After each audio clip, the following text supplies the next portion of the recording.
What's up guys, it's FRENCHMINT and I'm back with another video. Today I'm coming at you guys with some Hero Balance updates.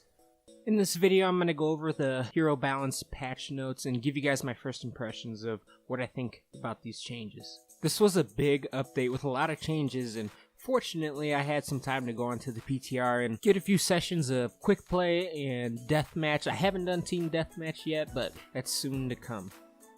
First up, we have Orisa, who I am by far most excited about. She received 2 buffs, one to her fusion driver, her primary fire, and the other to protective barrier.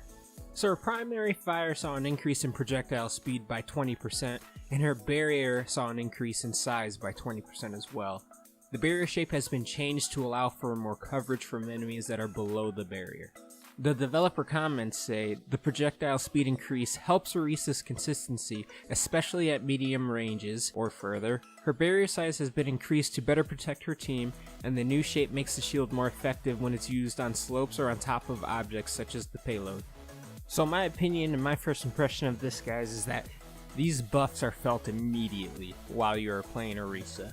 So what the projectile speed buff is going to do for you guys is give you a tiny direct buff to Orisa's DPS. You're going to have bullets downrange faster, slightly faster, 20% faster actually, and you're going to be making contact with the enemy sooner, which results in damage being done sooner, which is why you get a slight DPS buff. But what's going to be more prominent is the underlying indirect buff to Orisa's DPS. Because you're going to be acquiring your target 20% faster, you get to make corrections 20% faster.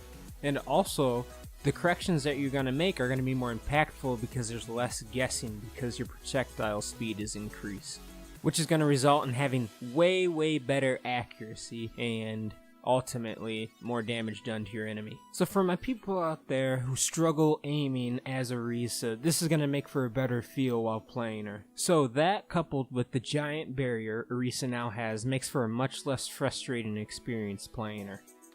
Onward to Junkrat. So Junkrat got some interesting buffs. His concussion mine now holds 2 charges, and Riptire has an increased movement speed of 30% and no longer has a time limit when climbing walls. Developer comments say, giving the Junkrat the ability to store 2 concussion mines adds some much needed flexibility and versatility to his kit, particularly when using the mines for mobility. Riptire's damage has always been very good, but it was often difficult to steer the tire into position before it was destroyed. Increasing its speed will allow players to effectively detonate the tire more often and decrease the amount of time that Junkrat is vulnerable while controlling it. So this buff definitely makes Junkrat more mobile, but it also gives him some unique interactions between certain heroes, such as like Pharah. Now he's able to double jump into the air and still have a mine to throw at Pharah in hopes of doing a lot of burst damage to her, while flying through the air, flailing and chucking bombs at her the whole time. On to Roadhog, who is easily the most anticipated buff on the current PTR. Roadhog can now move while taking a breather, and has 50% damage reduction while he is taking a breather as well. Developer comments say these changes help Roadhog be much more aggressive when looking for a hook target or blocking for his team. The combination of these effects significantly increases Roadhog's sustainability and survivability.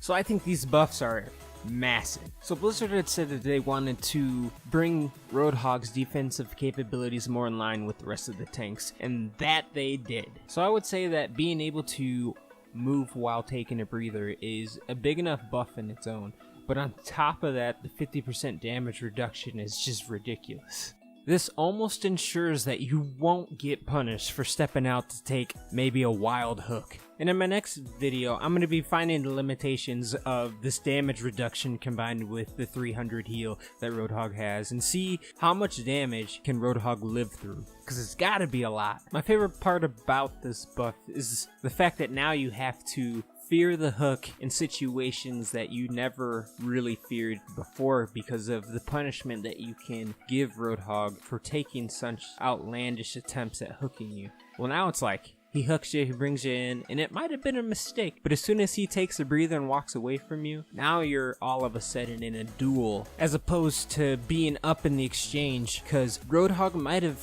damage reduced through the burst damage that you were laying into him while he was taking a breather, and he's left with more health to actually live and survive through the remainder of your fight.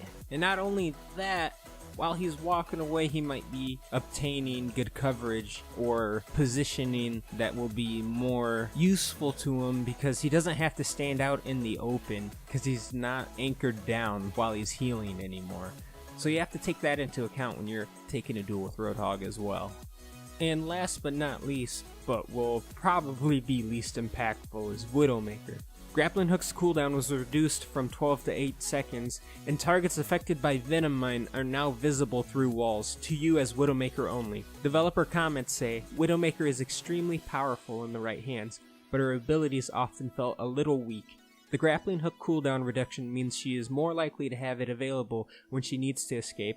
Venom Mine is intended to be an early warning system, uncovering enemies that are attempting to flank her or her team. With this change, she can see enemies when they trigger the mine, even if they are on the other side of a wall. So the Grappling Hook cooldown reduction is a quality of life buff, and will make a difference when Winston's trying to hunt her down. But Winston's jump is still on a shorter cooldown, so he should still be able to edge out the duel and consistently kill her.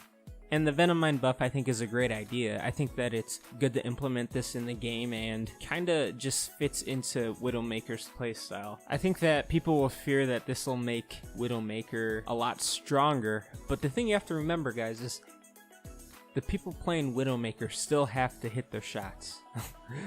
Like, they still have to be capable of headshotting you. Like, this buff isn't gonna make a bad Widowmaker good. This buff is gonna make those good Widowmakers better, and I think that's what they're aiming to do. Well, that's it for the Hero Balance updates, guys. Let me know what you think about these buffs in the comments down below. Keep a lookout for my next video where I take a look at the limits of Roadhog's new damage reduction buff. Hit the like button if you guys liked the video. Don't forget to subscribe. Check me out on Twitter if you guys haven't already. I'll leave a link in the description down below. And I'll see you guys in my next one.